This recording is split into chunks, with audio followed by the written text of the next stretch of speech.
All right, folks, here we are. Welcome back. Week 3. This week, we are tackling deadlift science. So, last week, Mitch took you through squat science. Squatting full depth can kind of be controversial. The research says otherwise. The research on deadlifts is quite concrete and getting more concrete by the week, by the month, by the year. So, we're going to talk about why deadlifting. Why do we advocate to use the deadlift, both in fitness for strength training, in CrossFit, different movements that it translates to, but also why do we use it to treat low back pain. We're going to talk about what goes into back pain, kind of the background of back pain in America. We're going to talk about using deadlifts for low back pain in the clinic and in the gym, different types of deadlifts, the mechanics of deadlifts, and getting people in the clinic deadlifting maybe this week after you watch this lecture. So let's take it from the top. Why deadlifts? Well, because it's one of the most functional human movements. If we break human movement down, we can press, we can hinge or deadlift, and we can squat. Most of the other movements that humans perform vary based on those kind of three foundational movement patterns. So we are deadlifting all day long. We are bending over and picking stuff up. Is it always maximal load? Is it always at high volume? No. It's usually at low load, low volume, but bending over to pick up a pen, picking up your kid, picking up a sack of dog food, whatever you're doing, we're bending over and picking stuff up. And that demand on the human body is not going to change. So it's important that we know how to deadlift, how to set ourselves up mechanically well to lift heavy weight, to increase our capacity beyond those day-to-day asks of life on our body. We care about it in this course as it relates to the fitness athlete because there is a lot of deadlifting in CrossFit, Olympic weightlifting, and powerlifting. We have the conventional deadlift and the sumo deadlift seen in traditional weight training and powerlifting. We have the stiff-legged, straight-leg deadlift, Romanian deadlift, whatever you want to call it, used to train the hamstrings. And then we see different variations show up in CrossFit and Olympic weightlifting. We have the sumo deadlift high pull, which is a unique CrossFit movement of a sumo deadlift and an upper body pull. And then the deadlift translates to the clean and the snatch as well in Olympic weightlifting. You need a strong deadlift for that first pull off the floor to get the barbell off the floor to your knee, into the second pull, and then either to your shoulder for the clean or overhead with the snatch. But it starts with a foundational deadlift pattern. Why deadlifting in the clinic with patients? Maybe most importantly is to help individuals overcome a growing fear of being told that their back is bad, that their discs are blowing out, maybe they have an image, and that we have a growing dependence on the medical industrial complex as a quick fix for spine pain.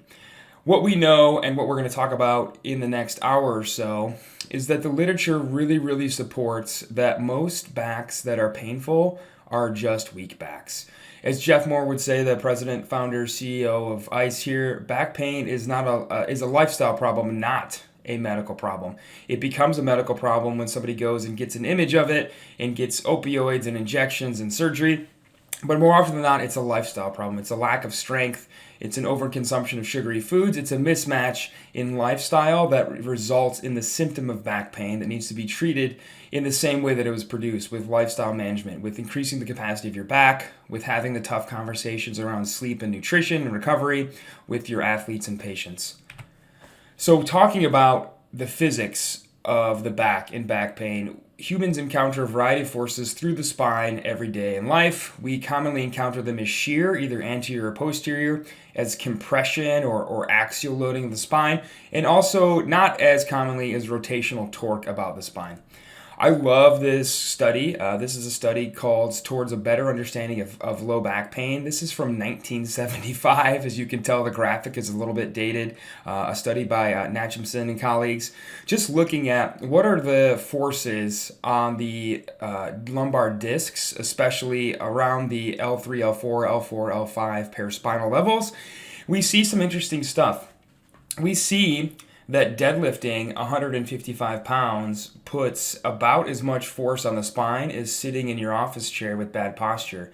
And that if you sit at your office chair with even more poor posture, it actually places more force on the disc than a 150-pound deadlift. We can also argue that we're not deadlifting with that bar way out in front of us. It's much closer to our body. So with some good mechanics, which we'll talk about in the movement videos, we can probably actually reduce this pressure on the disc even more from the deadlift.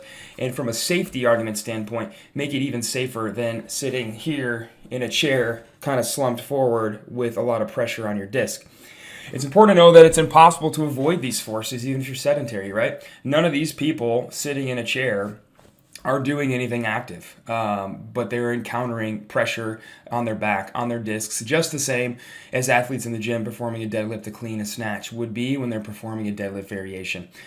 So it's really important to know it's impossible to avoid these forces, and the best thing we can do to avoid growing fear or potential injury is just get the back stronger, especially as it relates to increasing the strength of the spinal extensors and getting comfortable bending over and picking stuff up in spinal flexion.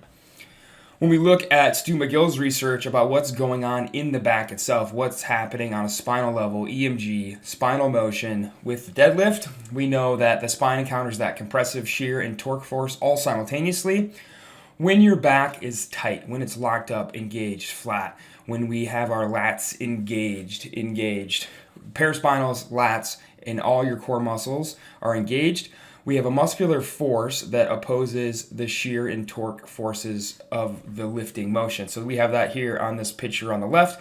Muscular force is opposing the shear force and the torque, the upper body torque, and the load as well created throughout the spine. When we don't have that muscular force engaged, we have that shear force still encountered, that torque force still encountered, and actually the force of our own ligaments is going to be used against us now when we don't have our back engaged. So this is the argument we make for having a flat back, for not encouraging rounded back lifting, especially under maximal loads or maximal volumes. Certainly, we're not saying people should never bend their back, but when we're talking about maxing out your deadlift, a 1-rep max deadlift, we're talking about a heavy thing that you don't know how much it weighs at work or around the yard or something. This is the argument we make from a physics perspective for a flat back, to be able to activate that muscular force that's going to counteract all the other forces that the spine encounters. So let's dig a little bit into back pain, and then let's talk about the deadlift. Some quick facts about back pain. Almost every single person in the country will have back pain at some point in their life that will impair their function. That makes them call in sick to work, that makes them have pain at work, makes them have a reduced ability to perform normal function. It's the number one cause of job-related disability in the country. 264 million missed days of work per year. People calling in saying, I blew out my back, can't come in, sorry boss, and being out of work for a day, 2 days, long weekend, something like that. We spend $50 billion treating low back pain just pharmaceutically, just with pills. That's not even getting into surgery, injections, anything higher level beyond pills. And there's a lot of research that says the amount of low back surgery is low, which is true. Only 1.2% of Americans receive surgery for low back pain. But over the next 12 months, they go on to incur 30% of all low back pain related medical costs in the healthcare system. So even though a small amount of people are getting surgery for low back pain, they are resulting in a third of all low back pain related healthcare costs. And we know when we screen people, when we look at what's actually causing their back pain, only 6% of all cases can be linked to true pathoanatomy. 5% of all low back pain cases are a fracture, compression fracture, and 1% are others, cancers, other issues going on in the spine. So when that person comes to you and says, my back hurts, and you are finding their symptom behavior, kind of mapping out their pain on your body chart, and you get into the question of when did this start, and they say, oh, I don't know. I didn't fall. I didn't lift anything. It just started hurting one day. I just started noticing it, and it's just been getting worse. When that person comes in with nonspecific low back pain, we know, we can be fairly certain, especially if we've done our red flag screening, that it is just nonspecific low back pain. It's something musculoskeletal. It's something that can get better with the tools that we already have, manual therapy and progressive resistance exercise. When we look at the clinical practice guidelines from physicians, so these are physician clinical practice guidelines, European Spine Journal 2018, what are the recommendations for physicians? do not image nonspecific low back pain. Do not take a picture of nonspecific low back pain. Do not take a picture of nonspecific low back pain. We should not be giving people x-rays, MRIs, CT scans who come in and say, my back hurts, especially when there's a non-traumatic origin. 11 of the guidelines provide recommendations for spinal manipulation, and 9 recommended its use. All the guidelines recommend exercise therapy. So here at ICE, we call that crack and clang. When somebody comes in and says, hey, my back hurts, when did it start? I don't know, in the gym last week, or I noticed it sitting at my desk like 2 weeks ago, great. Probably going to crack that person's back and then try to find a way to load that person's back. When I am fairly certain that they have good old-fashioned non-specific low back pain, especially when there's no red flags that show up on that person's evaluation, we're going with crack and clang 99.99% of the time. Timing is everything with folks getting to physical therapy. An overwhelming amount of literature that says the sooner people with back pain can see a physical therapist, the better their health outcomes. The less money that is incurred, the less sequela and side effects of injections and pills and getting addicted to opioids and imaging and getting this catastrophization of why they can't bend forward anymore, or having somebody tell them they should never bend over again.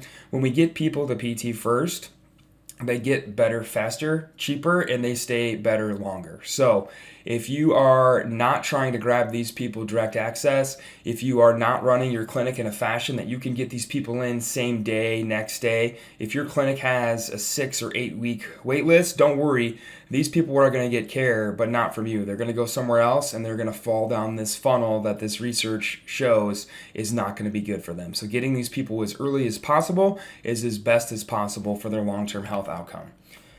When we look at low back pain, we see that most people are stuck in a doom loop, a low back pain doom loop. They have some back weakness. They go to do something, or it just begins hurting. Their daily life is beyond their capacity. They develop back pain. Because they have back pain, they move a little bit less. Maybe they stop deadlifting if they were deadlifting before. Maybe they're no longer taking their walks that they were every day.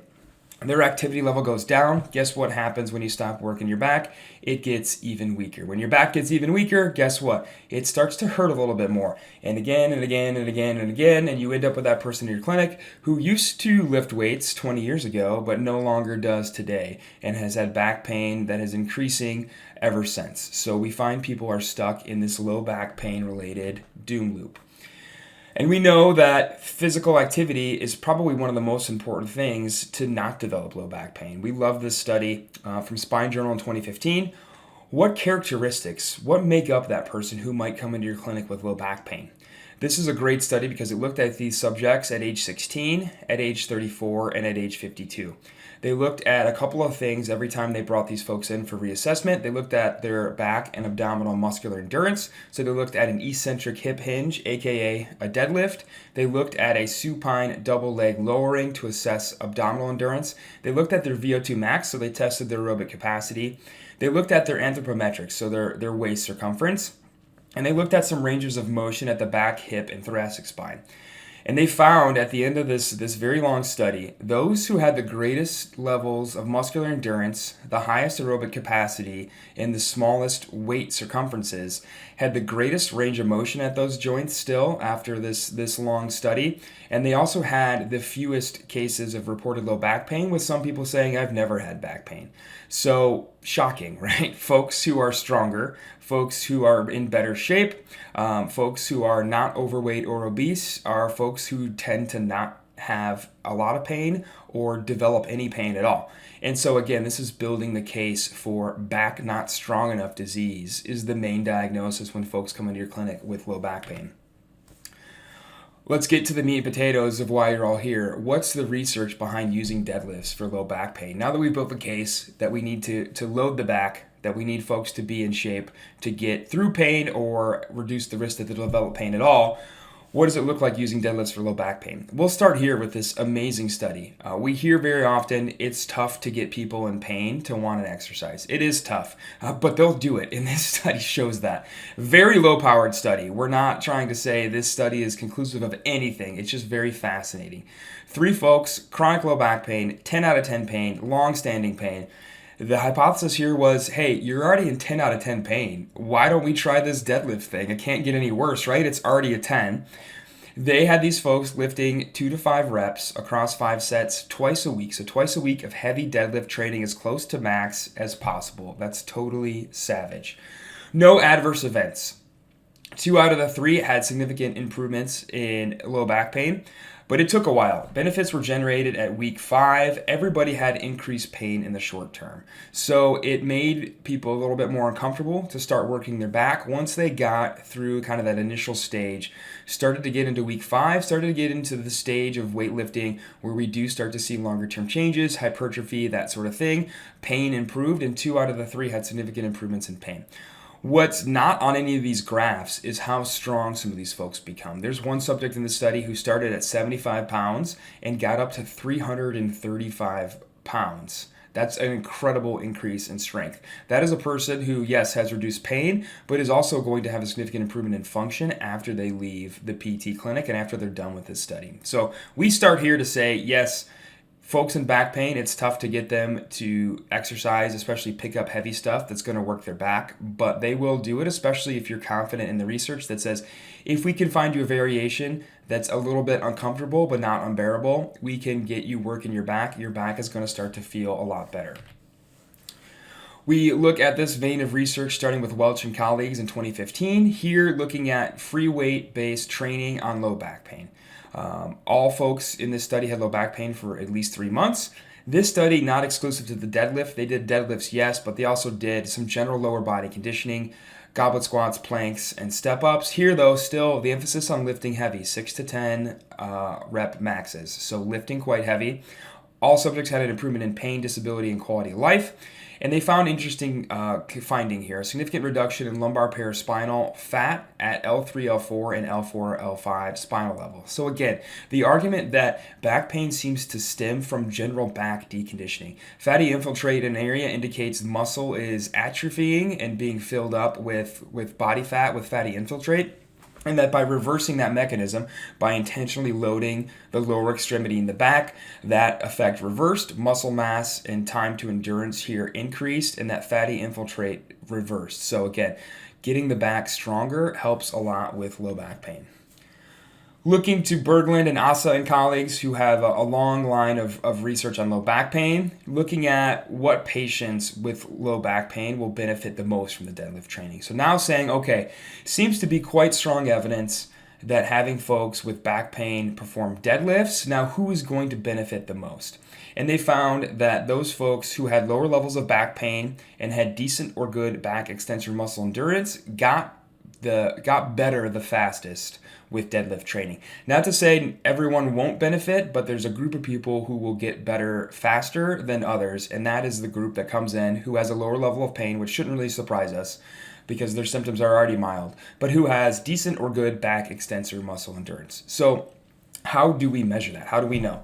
Well, we have them hang off a GHD in a reverse plank position. This is called the Bjerreson-Sorensen test. If somebody can hang here for a minute before they fatigue or before they start to develop pain symptoms, then we know they're going to be able to tolerate the shear forces of a deadlift a little bit better than somebody who can't hang here at all because they don't have the endurance, or can't hang here because they have acute back pain. So when you have a person that can go for a minute, that is somebody you should feel confident of getting that person out in the gym maybe that day during the evaluation and trying out a deadlift or deadlift variation. You can set this up in the clinic if you don't have a GHD a lot of different ways. Rogue sells the GHD pad that you can cinch over a plyometric box. You can have them hang off a plinth and you hold their legs, an argument for you to be strong as a PT, and just have their upper body hang off the edge of the treatment plinth. They don't have to be in their underwear. They can be fully clothed. But when you find that person that can go for over a minute, get that person out in the gym and try and find a 5 rep, an 8 rep, a 10 rep max deadlift that day and get something objective on paper to begin deadlift training with that individual. If somebody can't assume this position for endurance, range of motion, pain, that doesn't mean we're not deadlifting. We just know we're going to have to work a little bit harder to find a way to load that person's back. We're going to probably be going to an elevated deadlift, a sumo elevated deadlift, a combination of deadlift modifications that's going to be easier on their back, knowing that they can't perform this test. Asa and colleagues, again, looking at individualized low-load motor control exercise versus high-load lifting exercise. So what is that code word for? High-load lifting exercise here means deadlift. That was the protocol here. An individualized low-load motor control exercise is your traditional spinal stability program. Laying on your back, bringing your belly button towards your spine, bent knee fallouts, that sort of stuff, really focused on isometric transverse abdominis activation, and looking at which one is better, which one is more efficient in the treatment of low back pain in this study. So both treatment groups, the low load and the high load lifting group, both had a clinically meaningful improvement in pain and disability over time. And folks look at this study, and there's a lot of folks on Twitter, on Instagram saying it doesn't matter what we do for low back pain because both treatment groups got better. So why even care about having people deadlift or get them lifting heavy weights if low load motor control stuff improves their pain just as much as high load? Then they're equal, right? It doesn't matter what we do with patients. And we're going to charge you that it's probably not equal. I always ask PTs to go beyond the abstract of a paper. Look into the methodology of a paper. Look into the appendix section. If you look at what's called exercise in the methodology of a lot of papers and you laugh, it's probably not appropriate to make any sort of conclusion off that protocol. And that's exactly what happens when you look into the appendices of this paper, is you look at what the low load motor control group did. You look at the stage 1 exercises. You look at the functional movements this patient is performing, a little hip hinge, some seated knee raises, some standing half range of motion hamstring curls, standing silently with your core contracted, laying on your back and flutter kicking your legs. These are stage 1 exercises. The patient had to demonstrate proper muscle endurance and a low enough pain level to progress from here. If we look at stage 2, it gets even a little bit more laughable, right? We're now reaching overhead with a light ball. We're doing a crappy air squat. We're doing sit to stands. And then our discharge level exercises, our return to normal function is, can we swing a tennis racket? Can we fold a sheet? Can we swing a racket here? And we look at these and say equal. Are these truly equal? Are these exercises that's going to increase this person's capacity to go back to normal function, of being able to pick up your kids, be able to lift heavy stuff overhead at work, be able to move stuff around in the garage and the yard? The answer is probably no. When we look at the amount of exercises too, they don't seem to be very efficient, all the stuff this person is doing. And I don't know anybody that is going to have a high level of adherence to a home exercise program that involves any of this stuff, right? When I get home at night, I'm not thinking about doing any of this stuff. I certainly don't want to be folding clothes with my tummy tucked in, right? I want to go to the gym and I want to slam some heavy weights around after a hard day. And that's what the high load group did. Groups of 5, deadlift. That's it. Come in, build up, deadlift heavy, get out of there. And so when we talk about equal, by no means are these two treatment protocols equal. Do they both reduce pain in the short term the same? Yes, it appears so. But do they have the same impact on the patient, especially after that patient leaves the PT clinic? Not at all. When you look at time efficiency, when you have maybe 15 or 30 minutes with a patient, what's more efficient from a time efficiency standpoint? Doing all this stuff, or just having Frank warm up a little bit, build up, and find a 6-rep max deadlift for the day, and the next time Frank comes in, program 5 by 5 off of those percentages? That's way more time efficient. It's way more time efficient for you. It's way more time efficient for Frank. Hey, guess what? It reduces pain just the same than doing all this other crap as well. So when we say equal, we have to be careful. Equal in reducing short-term pain, yes. Equal in function, equal in strength, equal in that person leaving your clinic, becoming a more robust human, not at all equal. So that being said, what else can we look at for resistance training? When we look at just resistance training, independent of any other type of exercise, it has enormous long-term health benefits. Looking here, big study, almost 7,500 people, looking at adding in resistance training combined with aerobic exercise to reverse metabolic syndrome. So folks with high body fat, folks with low HDL, folks with high triglycerides, folks with high blood pressure, and folks who are diabetic, using resistance training to eliminate and reverse metabolic syndrome. Looking at resistance training for depression, finding that resistance training significantly reduces depressive symptoms among adults, regardless of health status, total prescribed volume of resistance training, or significant improvements in strength. So just picking up heavy stuff makes people feel better, regardless of if we're at 99% of our max or 50% of our max, regardless if we're doing 5x5 or 3x10, picking up heavy stuff, feeling like your body is being challenged, helps significantly with mental health. And those of you who do it regularly know that's true. When I have a rough meeting, when I have a tough patient interaction, what I want to do is walk next door to the gym and I want to hit a tough workout and murder myself. That's what makes me feel better. And most people are the same way. So don't withhold that from people. And finally, looking at, do resistance training protocols have an effect on long-term mortality? So looking at all-cause mortality, again, a big study, 80,000 people, followed them across 10 years. Adherence to both strength-promoting exercise and aerobic physical activity was associated with a greater reduction in mortality risk than adherence to aerobic guidelines alone. So we add in heavy weightlifting, it makes it more interesting for people. Yes, people don't mind getting on the elliptical, but they can find a lot of excuses not to get to the gym and ride the elliptical for 60 minutes. When we add in strength training, the benefits are higher, the adherence is higher, which means people are more likely to do it for a longer period of time. Participation in any form of strength-promoting exercise was linked to a 23% reduction in all-cause mortality and a 31% reduction in cancer mortality. So, again, when we go back here, are these equal? No. This person is not having a reduction in risk of all-cause mortality. This person is probably not having their depression symptoms get better. This person is probably not reversing their diabetes, their high blood pressure, their metabolic syndrome with these exercises. This person probably is. So keep that in mind when we talk about those two different treatment protocols being equal. We know that stronger people are harder to kill. We said it in week 1. We're going to say it again throughout this course. Make people stronger. Make them harder to kill. Make them more resilient. They will not show back up in your clinic 3 months later with the same pain. They may show up sometime in the future with a different pain, which is fine, but they will not come back to you again with the same low back pain, because when you get the capacity of the back high enough, the back pain goes away. They're able to perform their daily tasks without back pain. They know, too. It's really important to know that your patients know what's going on in their treatment, right? This is my mom. This is a text message thread with my mom. She went to see PT for some low back and hip pain. Here is a text thread from her. Hey, Alan, when you have a PT patient, are you like in a hurry to get their pain to 0, or is it a gradual decrease? Well, Mom, it depends on their goals and your ability. Well, for me, I still have pain in that area, and my PT asked me today, why do I keep coming if I'm not getting better?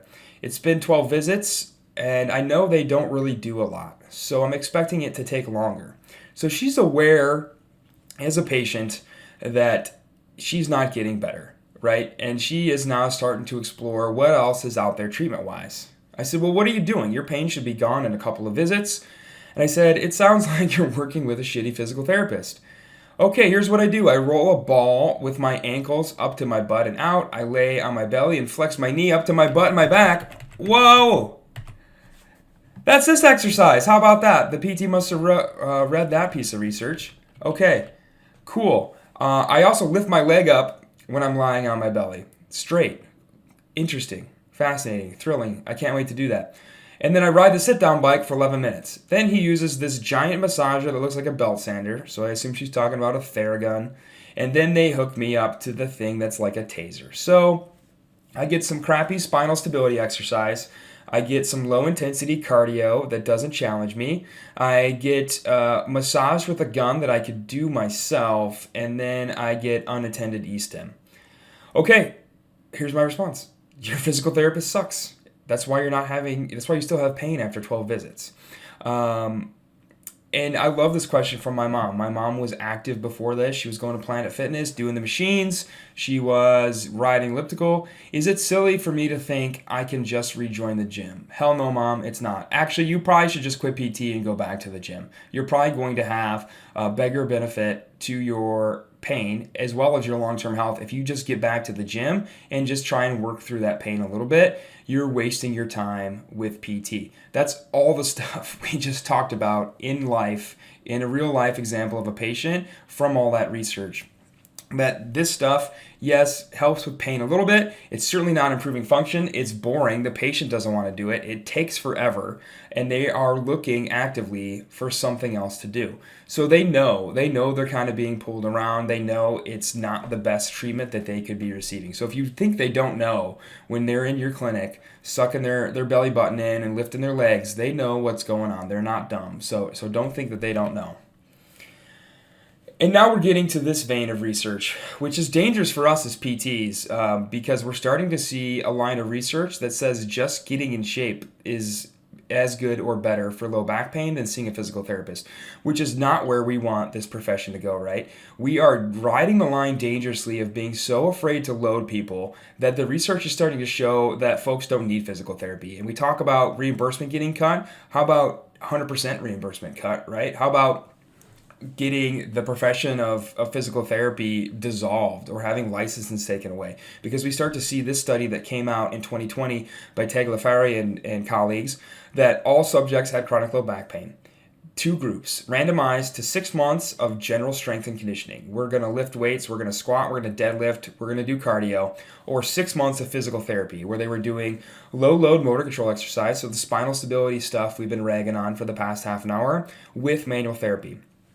Pain intensity favored the PT group early on, but not at 6 months. The general strength and conditioning group had longer term pain outcomes, favorable pain outcomes, than the PT group. The general strength and conditioning group had a greater impact on strength, they were lifting heavy, aerobic endurance, they were doing cardio, long-term disability, and kinesiophobia. That's what it's all about. These folks had back pain. They exercised for 6 months. They were no longer afraid of moving their body because they've been moving their body under different conditions, doing different movements with and without load, cardio for 6 months. Their fear of movement went away. That did not happen in the PT group. Neither did the long-term disability effects or strength and endurance changes. The only benefit here was that the PT group had a greater report of patient adherence to PT, right? I would argue it's probably the manual therapy, right? I will go to the clinic and lay on my back and flutter kick my legs in the air if you massage me afterwards. I'll make time for that once a week, trust me. So when we look at just getting in shape, again, for low back pain, the research is trending towards physical therapy not being worth people's time. It's shown here to not be anywhere near as effective. None of the PT patients had any benefit of strength, endurance, long-term disability, or kinesiophobia compared to the general strength and conditioning group. So we have to be careful. We have to be careful that we don't go the way of some other professions of kind of being discarded as not necessary and ineffective. We need to show research that says, what if your physical therapist could do both? What if your physical therapist could start you low-load motor control exercise when your pain is acute with manual therapy and then progress you to general strength and conditioning across 6 months? What if we could do both? Shocking. What if somebody came in, they said, my back's hurt last week. Cool, I'm going to crack your back. It feels a little bit better. Great, let's go deadlift. Wow, it feels even better. Perfect. Come back Tuesday. Let's do it again, right? We know the long-term outcomes are there of that style of treatment. We have to start practicing that way. The research is showing we have to start practicing that way or we're going to be in deep trouble. And we're going to have papers that say, don't see a physical therapist. Physical therapy is not recommended. Physical therapy is inefficient. That's not where we want to see research go. So be careful. Okay, done with papers. Let's talk about the mechanics of the deadlift. So we've been talking about why you should do it. Let's talk about what actually happens and what it looks like. In your spine, in a deadlift, most of the force encountered is an anterior shear of your L4 moving anterior on your L5 vertebra. Stu McGill showed that in 2012.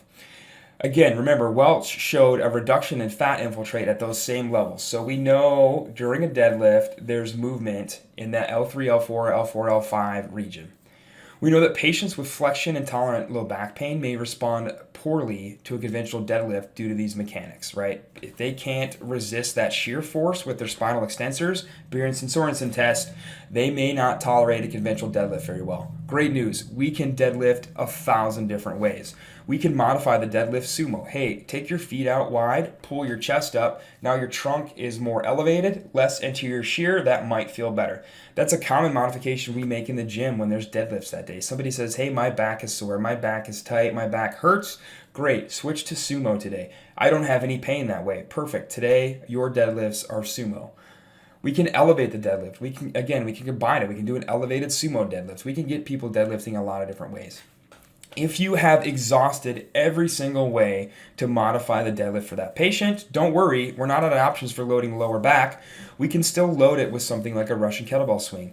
That same line of research from Stu McGill showed that a kettlebell swing, where you're popping the kettlebell overhead, has a posterior shear of L4 on L5. So the vertebrae moves backwards. So somebody that has flexion intolerant low back pain may tolerate a heavy Russian kettlebell swing. Guess what? It's going to work the same muscles the same way. It doesn't matter to me. If I can't get somebody deadlifting, I'm going to cook them up a Tabata of Russian kettlebell swings. You're going to see that in this week's case study, and they're probably going to feel a lot better because we're still working the back muscles in the same way. So that's what's happening with the deadlift, the different forces encountered. Here's that study that I use when I explain why I'm going to have people doing kettlebell swings. So the short-term effects of kettlebell swings on lumbopelvic pain pressure thresholds.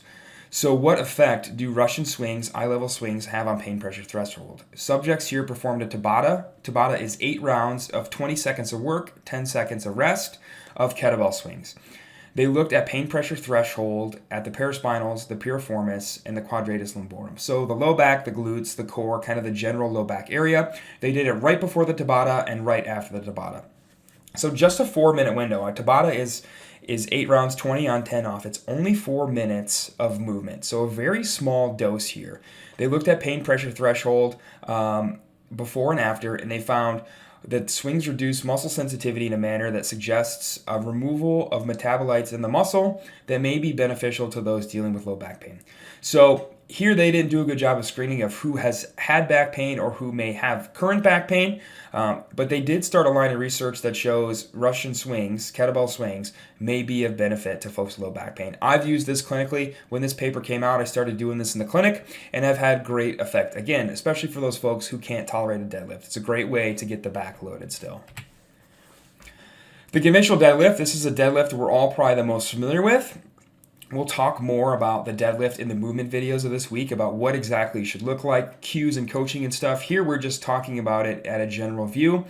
It's a hip hinge dominant pattern. It's mainly hip flexion. The conventional deadlift has increased activity of the back, of the paraspinals, of the glute max, and of the calves. The torso is less upright. Again, it's more of a hinge. There's less knee flexion, and therefore, because of the conventional deadlift nature, there is that increased anterior shear in the spine. The sumo deadlift, a squat dominant pattern. Legs are wider, they're toed out, hands come inside the knees. Because the trunk is more upright, the legs are more upright, we have increased anterior chain activity, especially of the quads. The torso is more upright, there's more knee flexion allowed, therefore the shear force is reduced. Again, a great quick modification for somebody who's having pain with a conventional deadlift is just to switch to sumo. We also have the stiff leg deadlift. So a lot of hip flexion, almost entirely hip flexion. The trunk is about or maybe even a little bit deeper than parallel to the ground. Folks who have great hamstring mobility can show you a really deep stiff leg deadlift. This is primarily to train the hamstrings. The torso is less upright to the point that it's not upright at all.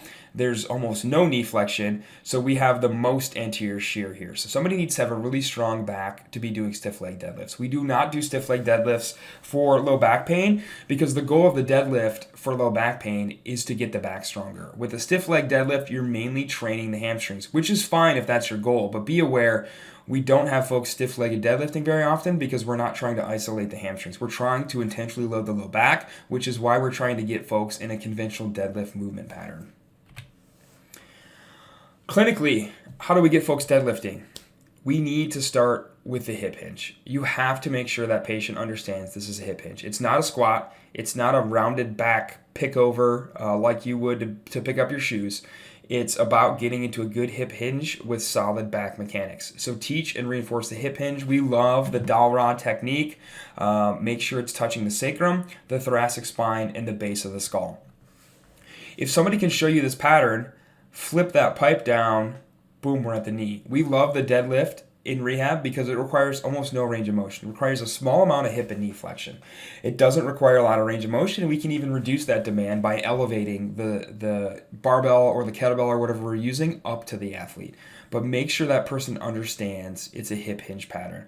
I love cues of shut the car door. Hey, your arms are full of groceries. How are you going to shut the car door? You're going to stick your butt out and bump the door. You're going to shut the door with your butt. Reach for the wall with your butt. Lots of great cues, more in the movement videos this week, but get that person to understand that it's a hip hinge pattern. We can move away from the barbell if needed. If there's fear avoidance of a barbell in general, of deadlifting, that's fine. We can go to kettlebells. We can go to farmer's handles. If somebody has something going on, fear, avoidance, catastrophizing, negative expectations, we don't need to barbell deadlift. But if we're going to be lifting heavy, eventually we do need to go to the barbell to be able to physically lift heavier. It's a question patients often have with me. I might start them with a kettlebell, and we'll get to the point where I said, today we're barbell deadlifting. Why are we doing that? Why don't we stick with the kettlebell? Well, I only have kettlebells up to 124 pounds, and you're doing that for 4 sets of 8. So to continue to challenge you strength-wise, we need to go heavier, and I can't make that kettlebell heavier. We need to go to the barbell, and we need to get 135 on that barbell or something like that. And that can be scary, but it can also be really rewarding for patients to say, like, hey, you maxed out all my kettlebells. You're so strong. I don't have anything heavier for you. We've got to break out the barbell and plates so that you can keep getting stronger. That's how strong you're becoming. So we know we need to move to the barbell when we need to continue to lift heavy, making sure that we're always above 60% of our max to actually be facilitating strength gains. We'll leave with this. We've talked about it a lot. There are so many deadlift variations. You have to be more creative getting people deadlifting. Folks often ask, how do you get people deadlifting on their evaluation, knowing that they have active back pain? The answer is being comfortable with all these different variations and modifications of a deadlift. When you're creative enough, you can whip something up for that person where they're going to be deadlifting with minimal or even no back pain for a challenging load, and that can happen in the same visit as their evaluation. We can do conventional. I would argue that's a terrible conventional deadlift, but we'll talk about that in the movement videos. We can do sumo. We can do stiff leg. We can do trap bar if you have a trap bar. We can do wide snatch grip for your Olympic weightlifters. If somebody has really good range of motion, we can train a deeper range of motion with a deficit. We can combine a lot of these variations with blocks by elevating the plates or elevating the kettlebell up to a surface. We can do single leg variations. We can take barbells away completely and do kettlebells. We can do farmer's handles or barbells and do suitcase deadlifts. There's an infinite amount of variation for deadlift. Get comfortable finding a variation that person says, it doesn't hurt at all, or it hurts a little bit, but now that I stopped, it's getting better or it's gone. Perfect. Let's rock that. Let's rock 5 sets of 5 there. Let's find a 5 rep max and 8 rep max there, and let's get something on the book so the next time you come in, we can start ripping heavy weight and getting your back pain a lot better, a lot faster. So get really comfortable with the different ways to modify and regress and progress the deadlift. Setup is key. Again, we'll talk more in the movement videos. Setup is everything, especially with the conventional deadlift. Where's the spine of the scapula? It should be over the bar. Shoulders should be above hips. Hips should be above knees. Keep whatever you're lifting, barbell, trap bar, kettlebell, anything, close to the shins. Remember that Natchez graph. The further it is away, the more pressure there is on the disc. Reduce that pressure by moving it in closer to the shins and keeping it stacked. Reduce that shear force on the spine. It's going to be tolerated a lot better by your patient, and get them to a brace neutral spine whenever possible. Elevate if needed, reduce load if needed, but get them in a proper setup, and you'll be surprised about how many people can pick up something heavy from the floor with minimal or no low back pain, even when they come to you with active low back pain symptoms. In summary, almost all back pain cases are related to lifestyle. They do not represent an actual medical problem. There's nothing actually wrong with that person's back. It's highly unlikely to be anything other than a musculoskeletal issue. We are musculoskeletal experts. That's our job, so we should be comfortable treating that. It's safe to evaluate and treat these patients. We should not be sending these folks for an image. Hopefully they did not come to you having received an image. We need to get comfortable at direct access and marketing to these people directly and getting them in the clinic before that happens to them. When they come in, we do need to be comfortable with spinal manipulation and exercise. If you're not comfortable with who is safe to manipulate and who is not, you need to take our lumbar spine management course with Jeff, Jordan, or Zach. In 2 days, you will master the evaluation and treatment of low back pain. We know the deadlift is a very highly effective tool to load the muscles of the back to reduce pain and disability while also improving function.